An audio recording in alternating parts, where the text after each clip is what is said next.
ሰላም ጤና ይስጥልኝ ውድ የፍሬ ሚዲያ ተከታታዮች እንዴት ቆያችሁ? ዛሬ ይዤላችሁ የመጣሁት ከባለፈው የቀጠለ ቪዲዮ ነው። እንድትከታተሉኝ በአክብሮት ጋብዛለሁ። ውሃ የሚጠቅመው ጠቀሜታ የቆዳ ጤንነትን ይጠብቃል። ቆዳችንን እንዳይደርቅና ብሩህ እንዲሆን ያደርጋል። ኃይል ብርታትን ይሰጣል። ድካምን በእጅጉ ይቀንስልናል። የአእምሮ እንቅስቃሴያችንን በእጅጉ ያሻሽላል። ህዋሳታችንን በእጅጉ ያነቃቃልናል። ኩላሊትን ይከላከላል። መርዛማ ነገሮችን ከሰውነታችን ያስወግዳል። ትኩረትን ይጨምርልናል።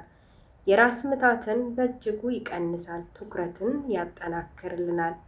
ስብና ክብደትን ለመቆጣጠር በእጅጉ ይረዳናል። አስፈላጊ የሰውነት ክብደትን ይቀንስልናል። ውሃችንን በአግባቡ እንጠቀም፣ እንጠጣ፣ ጤናችንን